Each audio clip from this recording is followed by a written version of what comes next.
Morning, magandang umaga po sa lahat. Ngayon po ay araw ng Sabado, February 3, 2024. Yan nga, ngayon po ay papunta ako doon sa grand opening ng Jollibee Angono Baytown. So ito po ay located sa harap po ng Red Compound dito sa may Barangay San Isidro. So previously nabalitaan natin na na-postpone yung kanilang opening dahil ayun mayroong mga some delays, technical delays dahil po dun sa kanilang linya ng kuryente. So dapat supposedly February 1 po dapat ang grand opening nila, pero ayun nga na-postpone dahil nga dun sa mga ilang naging problema ng kanilang tindahan. So kahapon po galing tayo doon, February 2. Nag-ribbon cutting na po sila at kasama na po doon yung pagble-blessing ng tindahan. So marami pong pumuntang mga bisita doon, kasama na po yung mga empleyado ng munisipyo. So ngayon po pupunta naman tayo para dun sa kanilang official opening ng kanilang tindahan. So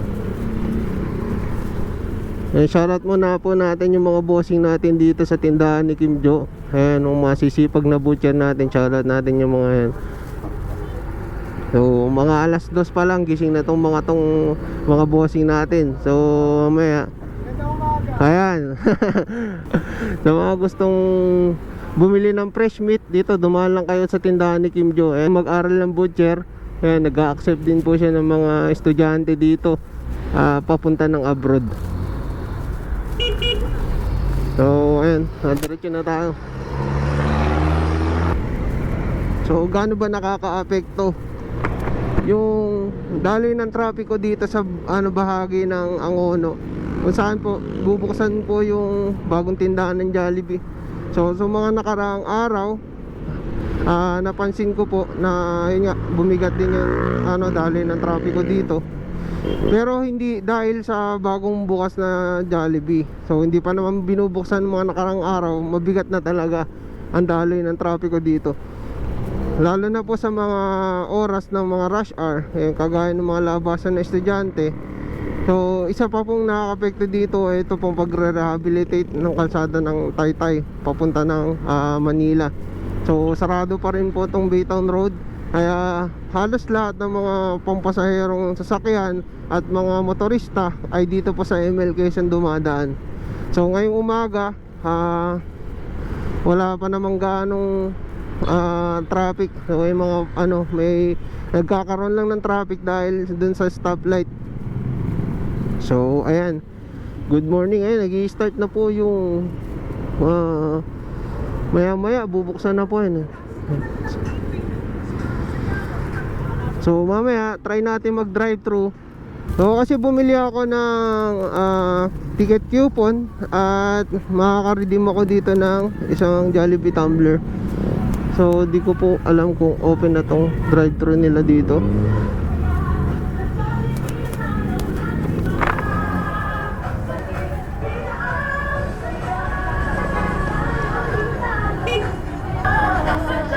So ito yung mga bumili ng ticket coupon, dito po nila nire-receive yung novelty items, kasama po dyan yung tumbler tsaka yung pillows.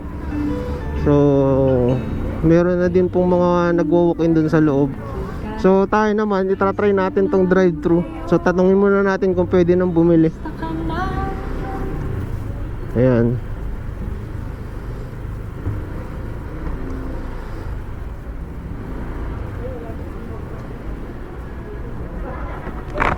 Good morning po. Open na po. Okay.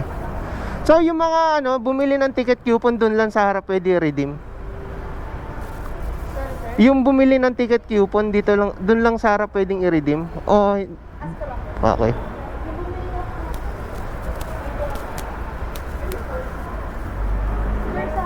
Sa harapan lang. Okay.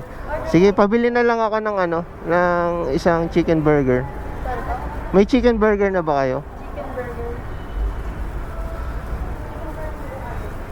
Tsaka isang coffee. Wala po sir. Balik ano lang. Ano lang available? Chicken sandwich po. Oh, magkano yan?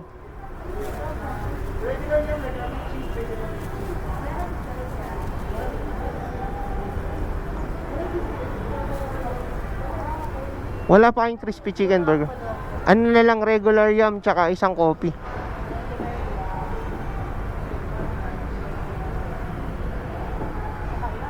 Large na po natin yung Coke sir. Ha? Large na po natin. Hindi, coffee. Opo. May coffee na ba kayo? Sir, di pa po available. Ah, okay. Ano na lang, regular yum na lang siguro. Yun lang po. Oh, with price. Di ba may mix match kayo? Ano po drinks nila sir? May mix match kayo, di ba? Mix and match po. Yun Oo. po, sir. Meron. Pwede ba yung regular yum tapos price? Tama ba yung combo ko? Pwede naman po sir. Ha? Yun na lang po. Oh, yun na lang. Kanin. Bali sir 75 pesos. Pwede po na. Alright.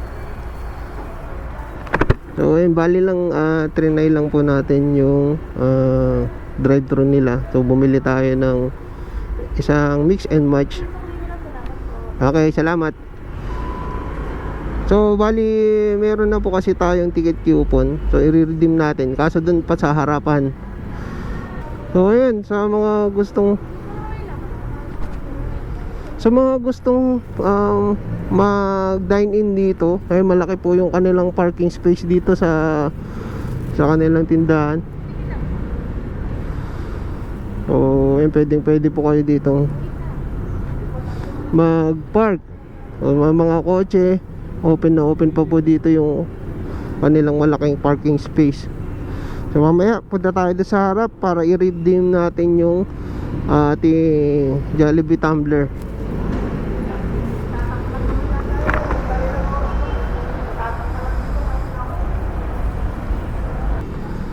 So guys, ito yung first time natin na mag-drive to dito sa bagong tindahan ng Jollibee Baytown Angono. So yun, i-trinay lang natin. Tinignan natin kung gaano kaganda yung kanilang bagong store. So sa ngayon po wala pa naman halos nag-drive thru, kaya medyo mabilis-bilis pa.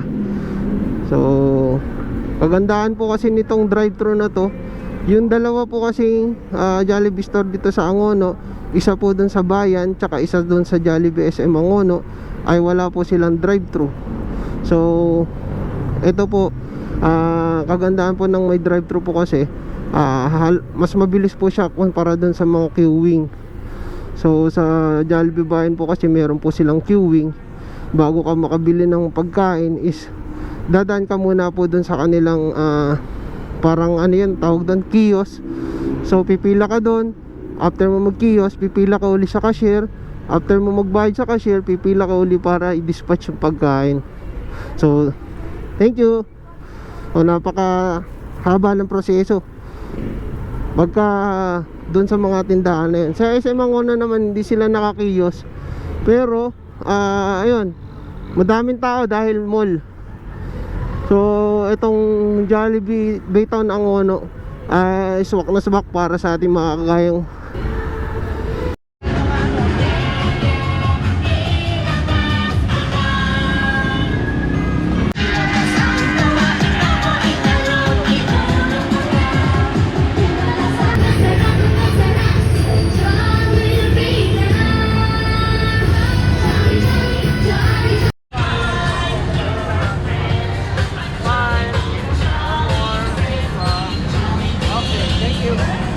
na tayo sa may pila ng claiming booth ng kanilang Jollibee tumbler, yung mga novelty items.